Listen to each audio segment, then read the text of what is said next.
Hey, what's up, guys? This is my prediction for the Brock Lesnar versus Cain Velasquez fight, and I would say Brock Lesnar has a much better chance of winning this fight than Cain does. Brock Lesnar has the superior size, superior strength, and superior wrestling. Now, Cain has some experience in wrestling, but it's not as nowhere near as good as Brock Lesnar's experience. And Cain does have a purple belt in jiu-jitsu, but I don't think that's really going to help him that much because we all saw what Brock Lesnar did to Frank Mir in the rematch.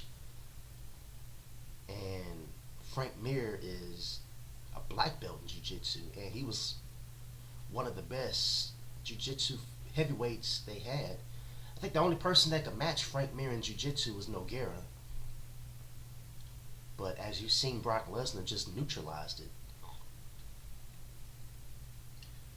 The only shot that Cain would have of beating Brock Lesnar is if he was to keep the fight in the middle of the ring, keep it away from the cage, and keep the fight on the feet.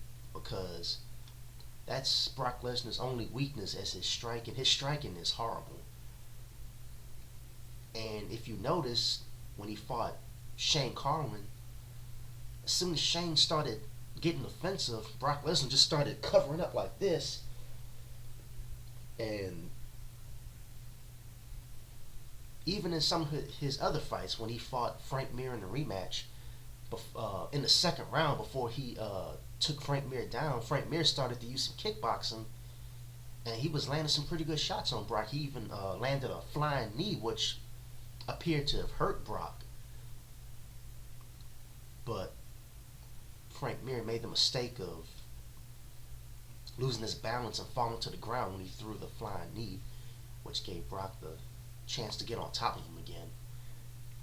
But Cain, the only thing he can do is just keep circling, keep the fight in the middle of the ring, of the octagon, and just use his superior striking.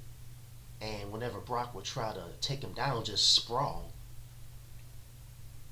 But with Brock's strength, I think it's only a matter of time before he gets Cain down. And once he gets him down to the ground, I just don't see nothing that Cain can do. Now, I know that Brock has been pretty good at neutralizing jiu-jitsu, but if you notice, he can only do that when he's on top. Because the way he did Frank Mir, he was on top of Frank Mir, and he was holding his arms down where he couldn't move. Now, if Brock was to be on his back, would he still be able to defend himself against submissions? That's one thing we don't know. And who knows, maybe if Shane Carwin would have tried a submission instead of just, blowing all his energy throwing those punches, maybe he could have beat Brock, but, we'll never know. So, that's one thing I'm still kind of curious about with Brock is if he's on his back, would he still be able to defend himself against the submission? I know that if he's on top, whether he's on side control or in the mount, that he can definitely neutralize a jiu-jitsu fighter. But on his back, I don't know if he can do that. But Cain doesn't have the size or the strength to take Brock down. I mean, Cain would have to be really, really lucky to do that. So like I said, Brock has better wrestling, superior strength, and superior size, and I think that's going to be what's going to determine the winner of this fight. So my prediction is Brock Lesnar by TKO in the second round. I can see the referee stopping the fight from strikes, with Brock Lesnar being on top in the mount or in side control. And yeah, that's pretty much it. Unless Cain can keep the fight on his feet, I just don't see him winning this fight. So Brock Lesnar by TKO in the second round.